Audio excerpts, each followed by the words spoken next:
Yo, what is up, you guys? Welcome back to Small Talk Sports. It is Mother's Day here in Los Angeles.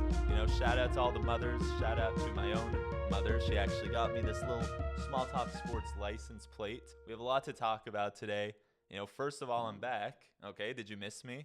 I'm back. I'm here. It was very warm in Las Vegas. It was very dry. No tea, no shade to the citizens of Vegas, but I don't think that's a controversial thing, right? That Las Vegas is dry. It's a desert. So is LA. But we have some NBA conference finals. They are set. It is actually the same as the bubble, but don't tell anyone. I actually spent a lot more time than I wanted to at the airport defending the bubble and saying that the bubble championship for the Lakers is as legit as any other championship. Surely it was different, as we know, but I spent way too much of my time arguing at the airport.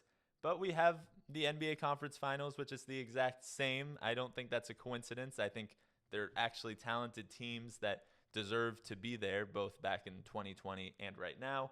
But we're not fighting that battle again. We're not fighting that battle in today's episode. The WNBA starts this week. It's coming up quick. We're going to discuss that later in the show. But I say for now, let's talk about some NBA Conference Finals. The Denver Nuggets knock out the Phoenix Suns in 6 games. If you remember correctly, I did predict that. Sorry. They won by about 25 points in Game 6. There was no DeAndre Ayton for the Suns. There was no Chris Paul. It's a weird year for the Suns. I think they need to realize that a basketball team cannot just consist of 4 players. You're going to need more guys. You're going to need a bench, a supporting cast, if you will. Moving on to the Lakers. Lakers in 6. How psyched are we? I know I was. Austin Reeves hit a crazy half-court shot right before halftime. Staples Center was erupting. I unfortunately had to watch this game from a phone screen. It wasn't even my own phone. It was the people sitting next to me on my flight back from Vegas. And I have not felt this kind of energy on a championship run in LA in a while. Maybe because our last run was during peak pandemic and no one was really allowed to be out in the streets interacting as much.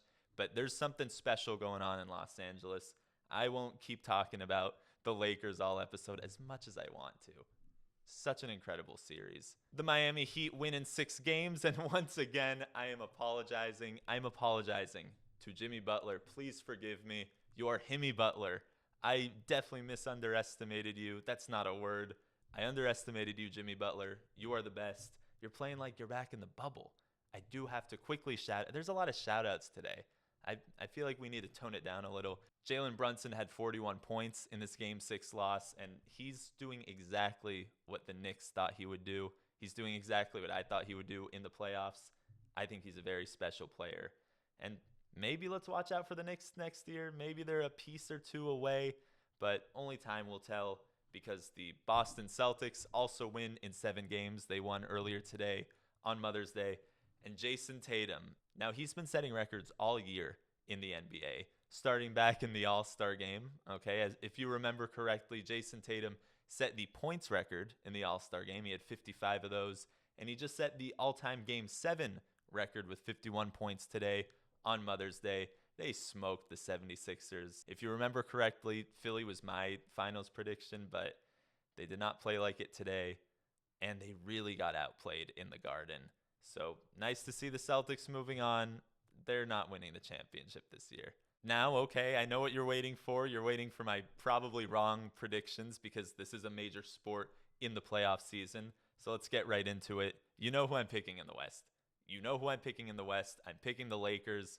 And to quote Ja Morant, I'm fine in the West. I'm not worried about the Nuggets. I am worried about Nikola Jokic, but LeBron is going to get it done. There is nothing stopping the Lakers this year. If you remember correctly, they started 2-10. The fact that they're even here, the fact that people have switched up so much and are now picking them to win the championship at this point, unbelievable. Someone who didn't switch up at all, you're looking at him, or you're listening to him. I did not switch up on the Lakers one bit. They've been my pick since the first day of the season. They're my pick to win the championship on the first day of most seasons, but ignoring that, let's go over to the East. Now, this is tough. The Heat are insane. The Celtics are playing out of their minds.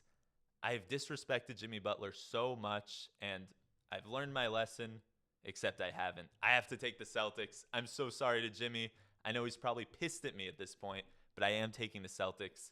They're going to play the Lakers and lose to the Lakers in the finals. But again, we can focus on that in another episode. Let's move over to the WNBA. The WNBA is on the come up. It is on the rise. The WNBA is entering its 26th season this season, and they are growing. And they're growing fast. They just played a preseason game in Canada. The Chicago Sky beat the Minnesota Lynx over there back in February of 2022. Brittany Griner was wrongfully detained in a Russian prison for nearly 10 months, which is absolutely ludicrous to think about. It's awful that she was there for that long. So the fact that she's here playing basketball, putting up 10 points in a preseason game, extremely impressive. I can't even fathom the mental toll that would take on me, let alone the physical toll, to return to that level of being a professional athlete and then playing in a preseason game and committing to play for the rest of the season. And this season, the WNBA has increased its total regular season games to 40, which is up from 36 last year, which was the previous record for number of games in the WNBA season. So my point is that the WNBA is only growing bigger and stronger by the minute. And if you're not hopping on the train now, don't get left behind, because it leads me into my beef of the week.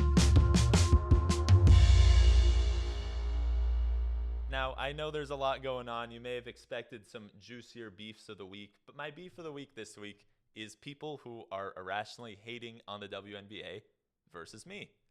I'm going to fight you guys. I'm currently beefing. Why don't you like the WNBA? Let's think about this for a second. If you're going to come at me with the no dunking argument, well, in that pickup game you played last week, were you dunking? Can you, watching or listening to this video, can you dunk a basketball?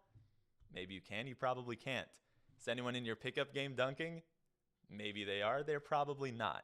Well, okay, I understand when I turn on an NBA game, it's not the same caliber as a pickup game, but you still play pickup games because you love basketball, because you respect the craft. So if we're going to use that same logic of why someone loves playing pickup basketball but hates the WNBA for no reason, well, it doesn't make sense. It's the same thing. It is a different kind of basketball that isn't the NBA, but it is still the same art, it is still the same craft that we are watching professionals who are among the best in the world play. Look, my point is, if you're irrationally hating on the WNBA, you're probably a middle schooler or below.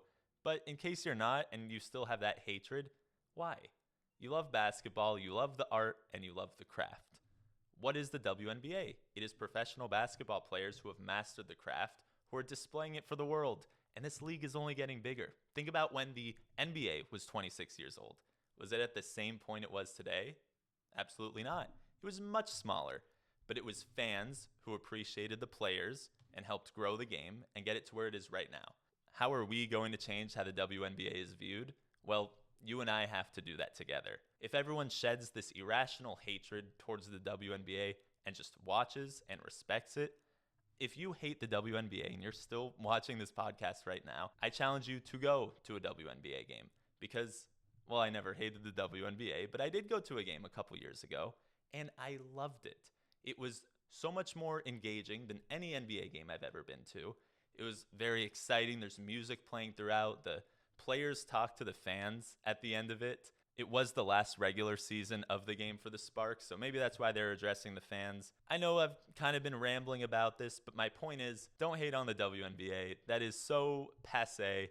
It's so old. It's 2023, and it's just annoying at this point. Respect basketball, respect the players.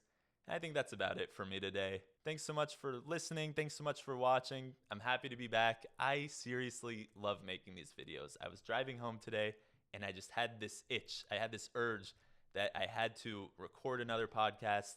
I had to edit it. I had to get better and, well, give it to you guys. And that's all I'm trying to do here. I'm trying to make it better. We're going to have some fun while we do it. All right? Small Talk Sports.